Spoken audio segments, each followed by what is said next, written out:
Welcome to the podcast series The New Student Pharmacist, where we discuss chemistry and pharmacy, as well as leaders in pharmacy careers, community, and chemistry and pharmacy research. We encourage you to support the work we are doing and follow us on Spotify and Apple Podcasts by subscribing for free. Note, the views on the podcast represent those of my guest and I.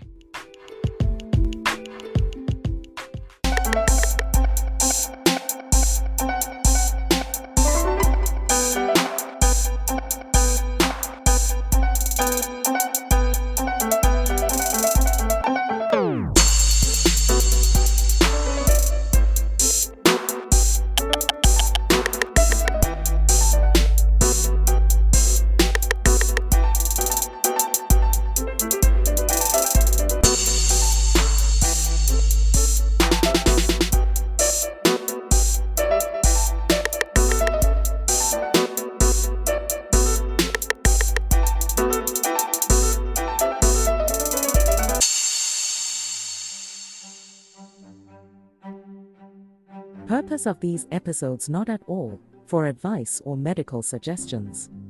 These are aimed to provide support to peer pharmacists in training in educational and intellectually stimulating ways. Again, these are not at all for medical advice or medical suggestions. Please see your local board and state-certified health professional. The views of this podcast represent those of my guests and I.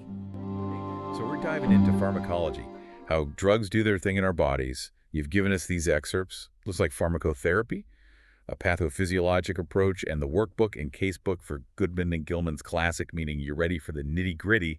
We'll break it all down, those complex mechanisms, interesting cases, and how it all applies, practically speaking. First up, this context-sensitive half-life thing. Sounds like jargon, but it's pretty intuitive when you get down to it. It is, yeah.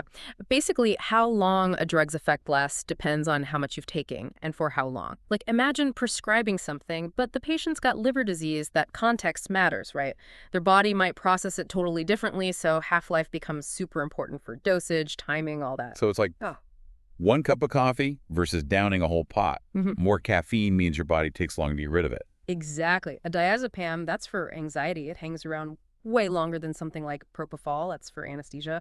In and out quickly. And this whole how our bodies deal with drugs thing, our genes play a big role too. That's pharmacogenomics. Our genes can actually change how we respond to meds. Wild. Like that warfarin example, the blood thinner. It was in the excerpts. Oh, absolutely. Imagine needing completely different doses of the same drug just based on your DNA. Some gene variations make people metabolize warfarin like crazy. Others, the opposite. Personalized medicine is so key because of this. And it's not even just how fast it's broken down, but sensitivity too, Yes. right? Some genetic variation. Someone might be super sensitive to warfarin, especially if they're low on vitamin K, which is needed for clotting anyway. Exactly. Surgery or some antibiotics can mess with vitamin K, so doctors have to factor that in when figuring out warfarin doses. Talk about a balancing act.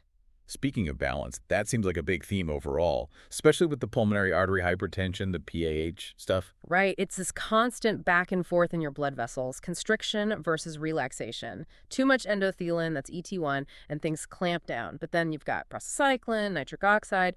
Those try to loosen things up. So the meds for PAH, like those endothelin receptor antagonists or the calcium channel blockers, they're kind of stepping in to restore order. Exactly. Not just masking symptoms, but getting to the root cause, restoring that balance. Like fine-tuning an instrument, you adjust different parts to get the perfect sound.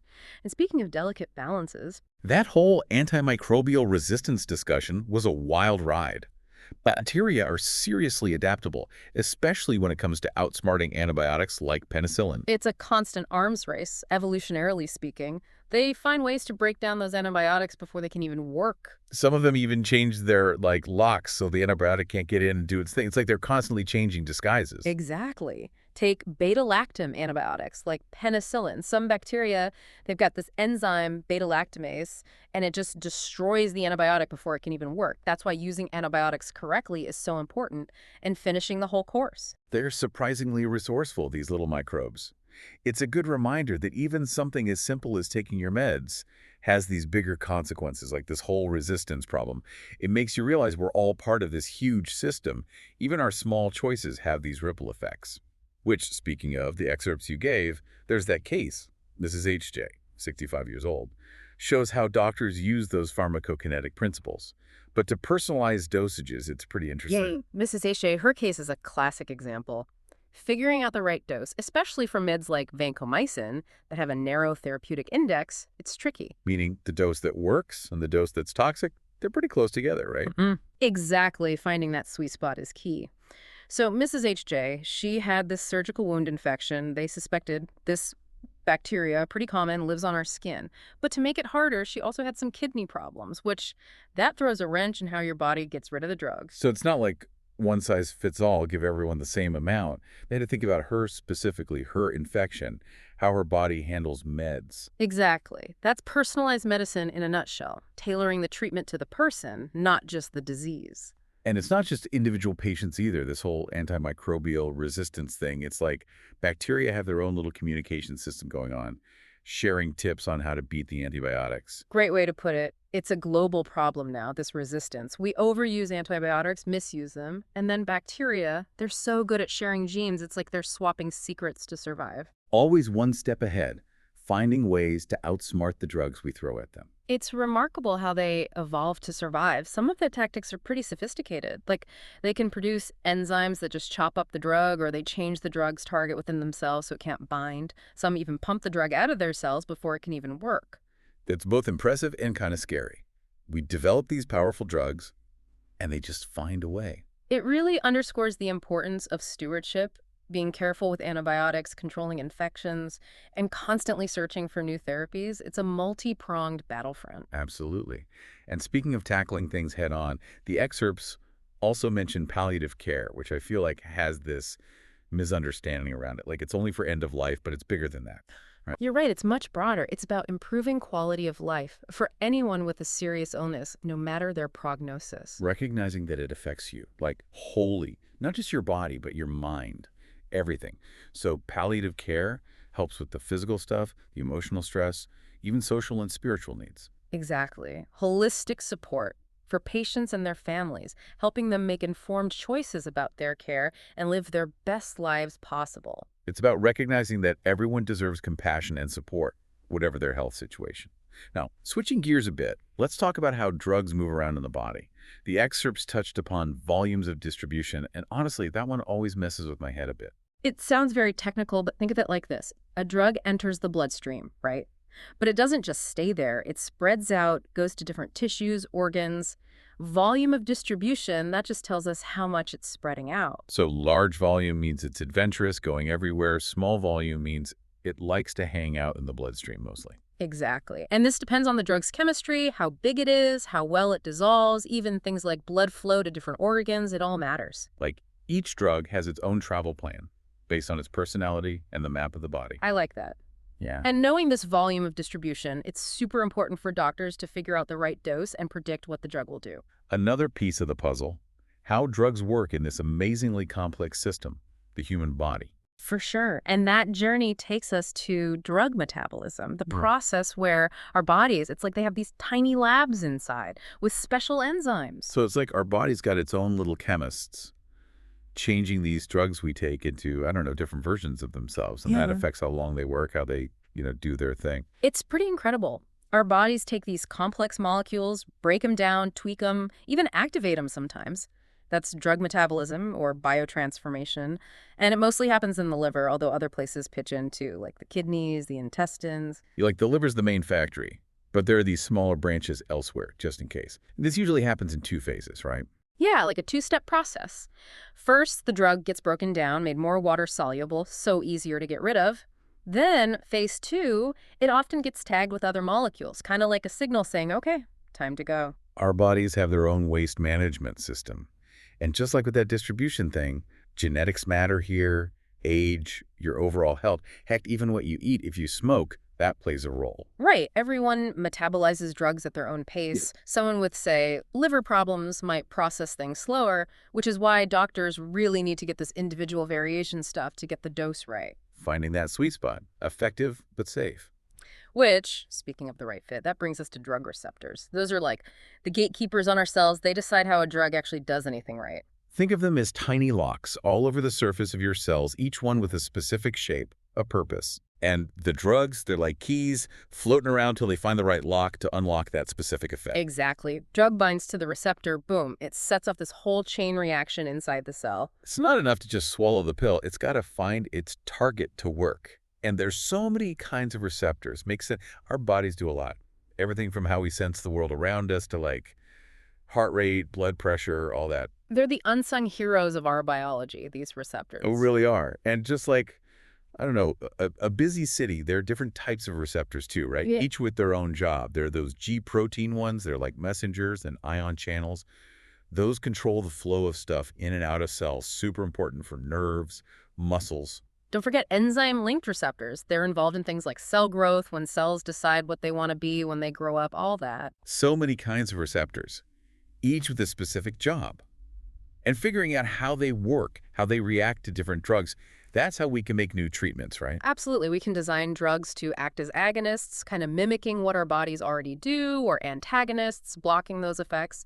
It's all about fine-tuning these interactions for the desired outcome. Like having a whole toolkit, each tool for a specific job.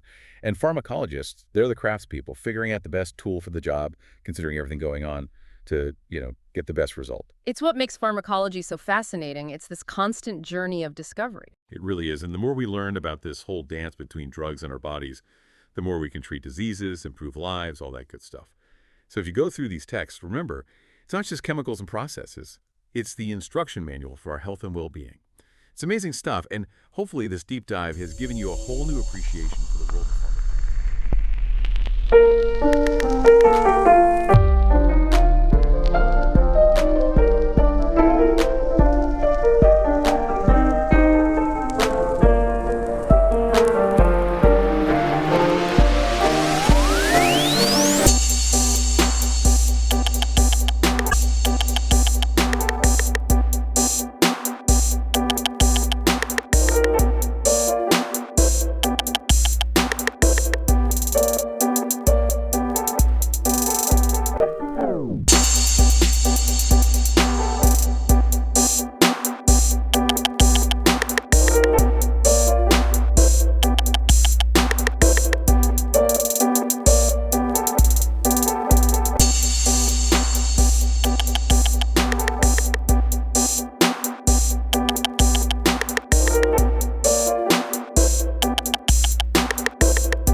For another deep dive. Today we're going to be going through a bunch of medical texts and research papers, case studies, all that fun stuff about medication. Yeah, not just the science of pharmaceuticals, but the bigger picture. Yeah, exactly. We're talking cultural influences on treatment, Mm-hmm. the crazy world of drug interactions, Okay. and those oh wow moments where you realize even a small error can have huge ripple effects. Totally. It's all about connecting the dots. One of the things that really struck me, I don't know about you, but this whole concept of cultural competency in healthcare. How do we go beyond just, prescribing pills and actually think about The patient's background, their beliefs, all of that. Yeah. It's recognizing that healthcare is not one size fits all, right? It's not just about the science. You have to take into account individual patient beliefs. So, for example, you have a doctor practicing culturally competent care.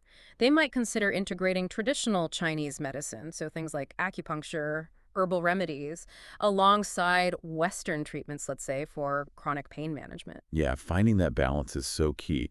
And, our sources mentioned this idea of negotiating a treatment plan, which I thought was interesting, like respecting the patient's beliefs, but obviously not, compromising effectiveness. Shared decision making, right. It's so important to make sure the patient feels heard, they feel understood, their cultural context is acknowledged. And when that happens, they're more likely to actually stick to the treatment plan, Totally. leading to better outcomes overall. It seems so obvious when you say it like that, Right. but I don't know, sometimes I think we forget about that human element. Absolutely. So, shifting gears a bit, let's talk about something that always makes me a bit nervous, and that is medication errors. It's kind of unsettling to think that, a leading cause of patient harm, that our medical text pointed out, comes down to something that seems so preventable, in theory. It really highlights the need for, robust systems and really vigilant practitioners at every stage. Like from the moment a medication is prescribed to when it's actually administered, there is room for error, and it can happen anywhere along that chain. And our sources really hammered home this point about system failures. Can you elaborate on that a little bit? Sure. Because it's not always about, someone simply being careless, right? Think about a scenario where you have two medications and they have very similar names but completely different uses, right? Okay. Let's say we've got a nurse, they're working a double shift, fatigue sets in, and in a moment of distraction, the wrong medication is administered. That's a system failure. Oh, that's a chilling thought. And it really highlights how important it is to have those checks and balances in place. So what measures are being taken to kind of, analyze these errors and actually improve the system as a whole? So institutions are increasingly adopting like a very systematic approach to error analysis, almost like what you'd see in aviation or like software development. So when an error occurs, they'll use like a specific classification system to pinpoint exactly where in the process it occurred. Was it during prescribing, dispensing, administration? So really trying to get to the why behind it, not just pointing fingers. Like those root cause analyses we hear about in engineering and stuff. Exactly. That's fascinating. Speaking of complex systems, how about we dive into the world of drug interactions? I have to admit, this is one area where I'm always a little intimidated by all the complexities. Yeah. I mean, it's complex, but once you understand some of the basic mechanisms, it makes a lot more sense. And a common misconception is that it's as simple as drug A plus drug B equals a bad reaction. But it's rarely that simple. Our sources use this example of calculating the dosage for vancomycin, and it just seemed like there were so many variables to consider. Can you walk us through that a bit? Absolutely. So vancomycin, it's a very powerful antibiotic, often used for serious infections. So obviously getting the dosage right is critical.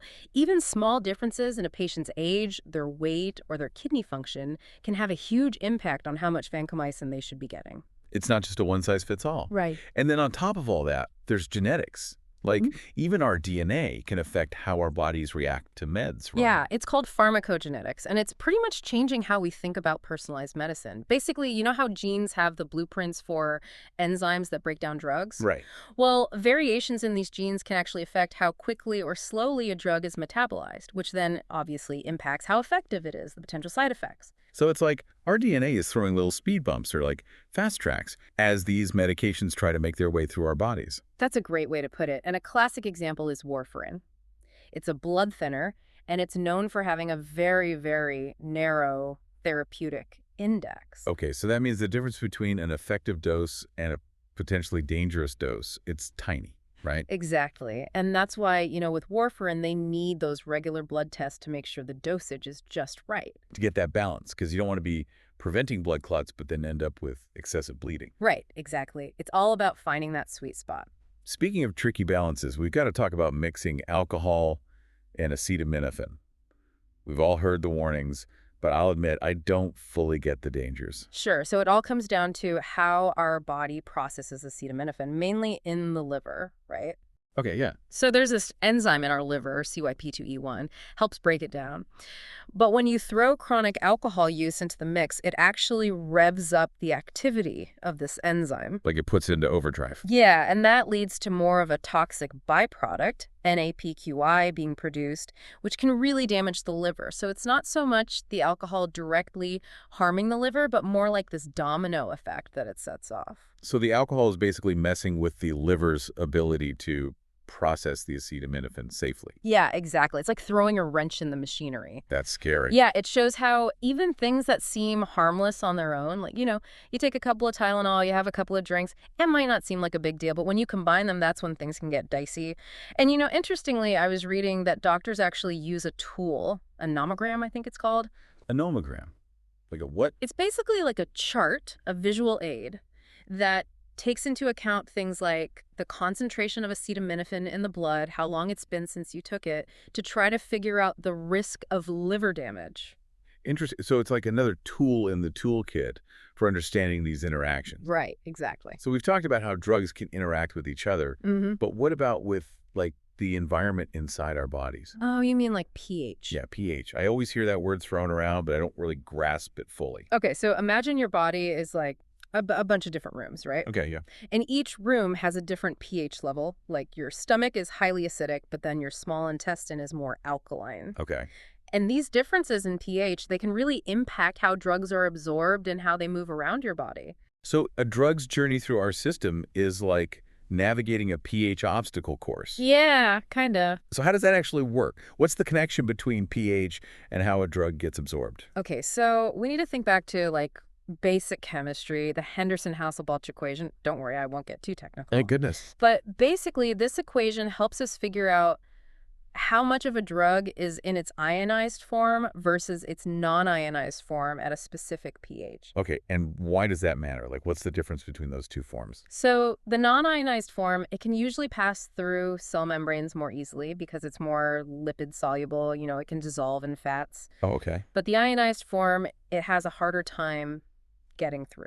So it's like one has a VIP pass and the other one is stuck in line. Exactly. A great example is chlordiazepoxide. It's a drug they use for anxiety. Okay. And it's what we call a weak base. So it tends to become more ionized in environments that are acidic. Now think about the stomach. Super acidic. Right. So in the stomach, chlordiazepoxide is mostly non-ionized, which means it can be absorbed quickly. Because it can slip through those cell membranes. Exactly. But then when it gets to the bloodstream, which is slightly alkaline, it becomes more ionized. Okay. So its journey through the body, it's not just about getting absorbed, it's also about how the pH changes in different areas and how that affects how it moves around. Wow, that's super cool. So pH plays a huge role. Yeah, it's like this whole other layer of complexity. And then, of course, you've got the kidneys, which are like the body's filtration system. Always working hard. Right. They're constantly filtering out waste products, including drugs and their metabolites, and getting rid of them in urine. So I'm guessing pH plays a role there too. Absolutely. The pH of our urine, it can actually change, which affects how easily certain drugs are reabsorbed back into the bloodstream. Doctors even manipulate urine pH sometimes to treat drug overdoses. That's amazing. So it's not just what we take, but this whole intricate journey the drug goes through, affected by all these things like pH. This deep dive really is a deep dive. It all connects, right? Speaking of connections, remember how we talked about enzyme inhibition earlier? Yeah, like those enzymes are super important for breaking down drugs. Right, and sometimes drugs can actually mess with each other's enzyme activity. Oh, no. Yeah, imagine those enzymes as like little workers in a factory processing the drugs, and then some drugs come along and they're like, those pesky co-workers who distract everyone. And nothing gets done. Exactly. Or they even block the enzymes completely. So instead of the drugs being processed smoothly, they just start piling up. Yeah, and that buildup can cause all sorts of problems. You might not get the full effect of the drug, or you might have a higher risk of side effects, even toxicity in some cases. So it's like a traffic jam in our system. Exactly. That's a great way to put it. Our sources had an example, I think it was about clopidogrel. It's a blood thinner, right? Yeah, I think we talked about that one earlier. So there are certain heartburn medications that can actually inhibit an enzyme, CYP2C19, and that enzyme is crucial for clopidogrel to work properly. Wow, so someone taking both of those medications might not be getting the full benefit of the blood thinner. Exactly. And that could be really dangerous. It really highlights how important it is to tell your doctor and pharmacist about every single medication you're taking, even if it's something you just picked up at the drugstore, because you never know what might interact. It's all connected. Exactly. So let's say we're taking a medication regularly, like every day. Does our body ever get used to it or like adjust to it being there? That's a great question, and it gets to the idea of drug accumulation and steady state. So when you're taking a drug regularly, your body is constantly absorbing it, but it's also eliminating it at the same time. Okay. Steady state is basically that point where the amount of drug coming in equals the amount going out. Got it. So it's like finding that perfect balance. Exactly. Not too much, not too little, but just the right amount of drug in your system to be effective. So how do we figure out what that steady state is for a particular drug? That depends on something called the elimination half-life. It's the time it takes for half of the drug to be eliminated from your body. It usually takes about 4 half-lives to reach that steady state. Okay, that makes sense. So a drug that's eliminated quickly will reach steady state faster than a drug that sticks around longer. Exactly. And that's important because when you're at steady state, you get more consistent effects from the drug. And you're less likely to have those unwanted side effects. Exactly. It's like finding that Goldilocks zone. So we've got steady state. What else? Therapeutic index, remember that one? Oh, right. That's the safety margin, right? Exactly. It's basically comparing the dose of a drug that gives you the desired effect with the dose that starts to become toxic. So a wider therapeutic index means there's more wiggle room, right? Exactly. It's a safer drug overall. But a narrow therapeutic index means that effective dose is pretty close to the danger zone, so those require much more careful monitoring. Like warfarin. Right. We talked about that earlier. Right, and those are the ones where doctors really need to be on top of things, doing those regular checkups, adjusting the dose to make sure it's hitting that sweet spot. Finding that balance between efficacy and safety is crucial. Absolutely. So are you ready to get into some more complex stuff, like drug receptors? Drug receptors. Okay, you've piqued my interest. Tell me more. So most drugs, they actually work by interacting with these specific proteins that are either on or inside cells. These proteins are called receptors. Okay, so like what do these receptors do? Think of them as like locks on a door, and the drug is the key. Got it. Only the right key can unlock that specific lock and create a response within the cell. So different drugs have different keys that fit different locks, which are on different types of cells. Exactly. That's why drugs can be designed to target specific cells and tissues so they have fewer side effects. Like beta blockers, those are used to treat high blood pressure. Oh, yeah. They work by basically blocking the action of adrenaline at beta-adrenergic receptors, and those receptors are found in the heart, blood vessels, but not everywhere. So they can target those specific areas without messing with other systems. Right. It's all about finding the right key for the right lock to get the desired effect with minimal collateral damage. Wow, drug interactions are way more intricate than I realized. Okay. So much going on at the cellular level. Oh yeah, we've just scratched the surface here, but let's shift gears for a bit and talk about pharmacokinetics. Pharmacokinetics, what's that? It's basically the study of how our bodies handle drugs. Like what happens to a drug from the moment you swallow it to when it's finally eliminated from your body. Oh, okay, so it's like tracking a drug's journey through the body. Exactly. And there are 4 main processes involved: absorption, distribution, metabolism, and excretion, or ADME for short. ADME, I like it. Easy to remember. Yep. So let's break it down. First up, absorption. How does a drug, let's say I take a pill, how does it get from my stomach into my bloodstream? Okay, imagine it like an obstacle course. The pill has to first dissolve in your stomach. Right. Then it has to deal with that acidic environment, get absorbed through the intestinal lining, and finally it reaches the bloodstream. Sounds like a long journey. So many hurdles to overcome. And a lot of things can affect how well a drug is absorbed, like the way the pill is made, whether you've eaten recently, even your stomach's pH, which we were talking about earlier. Right, like that whole ionized versus non-ionized thing. Exactly. It all ties together. Okay, so the drug has made it through the absorption obstacle course. It's in the bloodstream. What happens next? Distribution.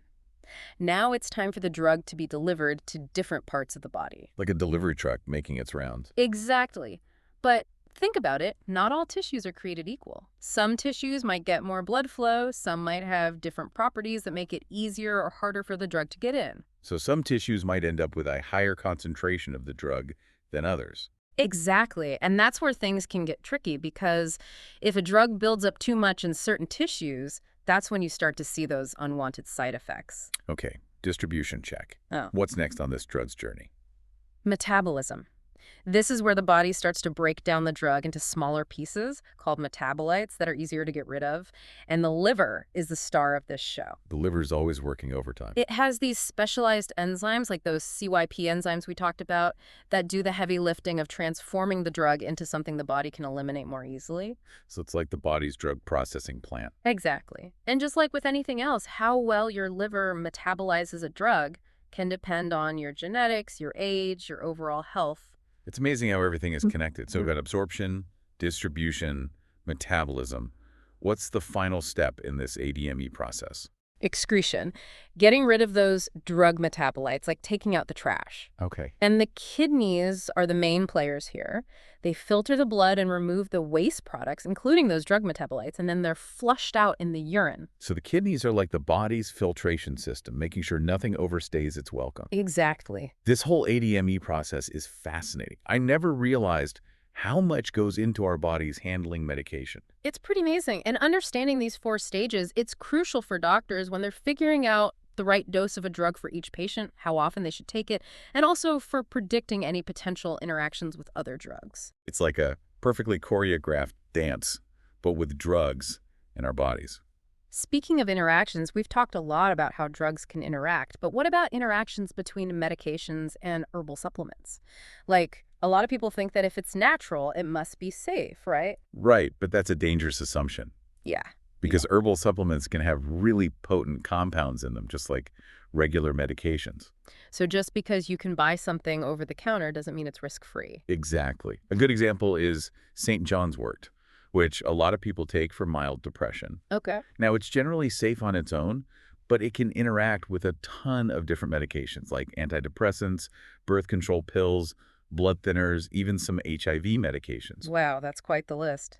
Why is St. John's wort interacting with so many things? It's because of its effect on drug metabolism. It can actually ramp up the activity of certain liver enzymes that break down a lot of medications. So it's like it's making the body process those medications faster than it normally would. Yeah, like stepping on the gas pedal of drug metabolism. Oh, okay. So what does that mean for someone taking St. John's wort along with other meds? It means that those other medications might get metabolized and eliminated from their body way too quickly to be effective. So they might not be getting the full dose they need. Right, and that's a big deal, especially for those medications where the dose has to be very precise. Yeah, it's like we talked about earlier, that therapeutic index. If it's narrow, even a small change in how quickly a drug is metabolized can make a big difference. So it seems like the bottom line is, even with herbal supplements, it's always best to talk to your doctor or pharmacist before mixing them with other medications. Absolutely. They can help figure out if there are any potential risks and make sure you're not accidentally putting yourself in danger. It's always better to be safe than sorry, right? Exactly.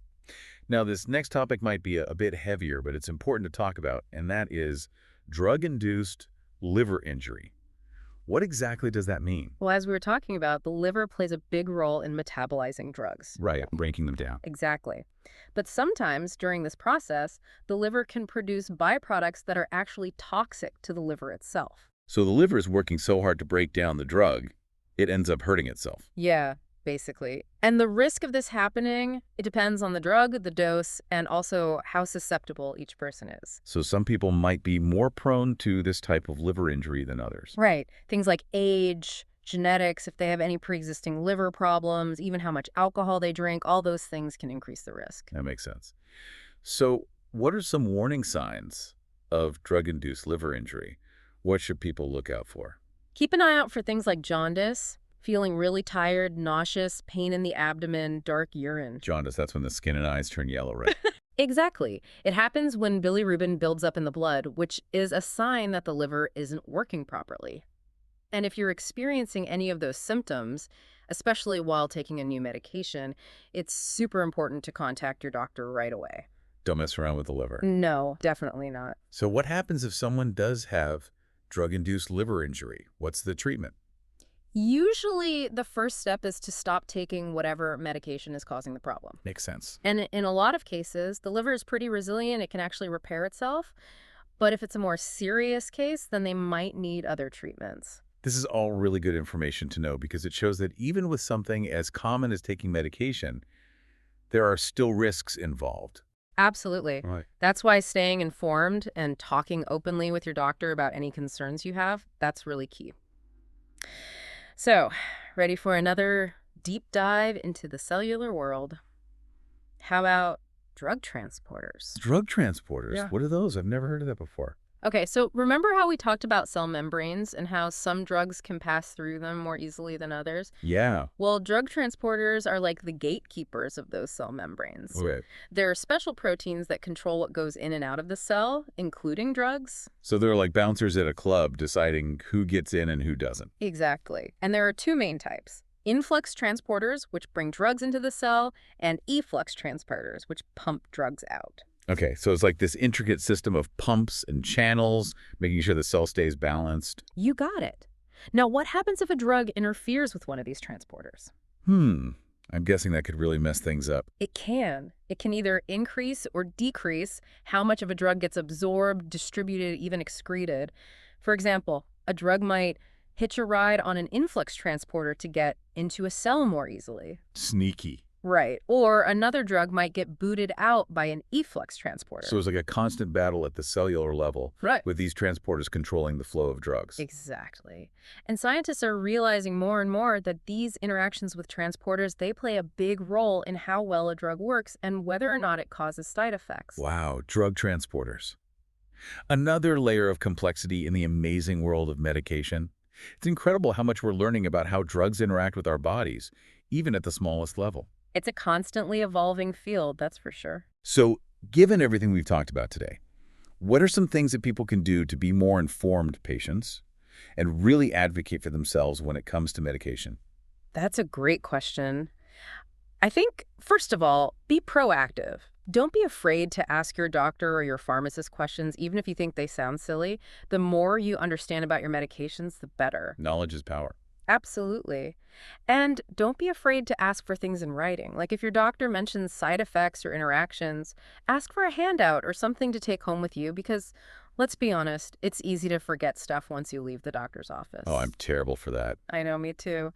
Another thing is to keep a list of all the medications you're taking, and I mean everything. Prescriptions, over-the-counter stuff, vitamins, supplements, everything. So it's like creating a master inventory of all the things that are going into your body. Exactly. And then share that list with all your doctors, not just your primary care physician, but any specialists you see, even your dentist. You never know when that information might be important. That's a great point. We often think of our health in these separate silos, but it's all connected. Exactly. And lastly, be your own advocate. If something feels off, if you have a concern about a medication, even if it's just a gut feeling, speak up. Talk to your doctor. Don't be afraid to voice your concerns. It's about feeling empowered to take control of your own health. This has been incredibly eye-opening. We've covered so much ground, from how our bodies process drugs to the importance of cultural competency and patient advocacy. It's all connected. It really is. And like you said earlier, knowledge is power. The more we know about medication, the better decisions we can make for ourselves. Absolutely. But we're not done yet. There's still so much more to explore in this fascinating world of medication. When we come back, we'll be diving into the exciting world of personalized medicine and nanomedicine. So stay tuned. So it's not a free pass to mix and match just because something is labeled as natural. Right, exactly. It's like you wouldn't just mix a bunch of random pills together without checking. True.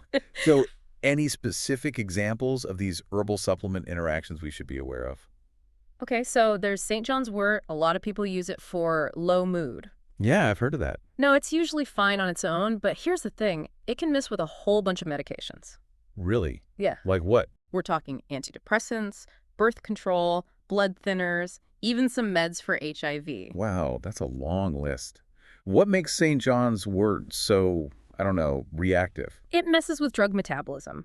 Basically, it can make certain enzymes in the liver work overtime, the ones that break down a lot of medications. So the medications get processed faster than they should. Exactly. They zoom through the system, which means they might not have enough time to actually work properly. Oh, so it's not just about things getting, like, blocked or competing. It's also about things getting sped up too much. Exactly. And it can be a big problem, especially for those meds with a really narrow therapeutic window, remember? Like a small change in how quickly it's broken down can throw everything off. That makes sense. So it seems like the bottom line is, even if it's a natural supplement, always talk to your doctor or pharmacist before mixing it with your regular meds. Always. They can help you weigh the risks and make sure you're not putting yourself in harm's way. It's about being proactive, right? Yeah. Taking control of your health. Exactly. Well, this has been incredible. We've gone from cultural perspectives on medication all the way down to these microscopic interactions happening inside our cells. The human body is amazing, and the more we learn about it, the better we can take care of it. That's so true. Big thanks to everyone for joining us for another deep dive. And remember, knowledge is power. Keep asking those questions, keep learning, and most importantly, stay healthy. Purpose of these episodes not at all for advice or medical suggestions. These are aimed to provide support to peer pharmacists in training in educational and intellectually stimulating ways. Again, these are not at all for medical advice or medical suggestions. Please see your local board and state-certified health professional. The views of this podcast represent those of my guests and I. Thanks for listening to the podcast series The New Student Pharmacist, where we discuss chemistry and pharmacy, as well as leaders in pharmacy careers, community, and chemistry and pharmacy research. We encourage you to support the work we are doing and follow us on Spotify and Apple Podcasts by subscribing for free. We are so glad that you were able to tune in today. Note: the views on the podcast represent those of my guest, and I take care and all the best.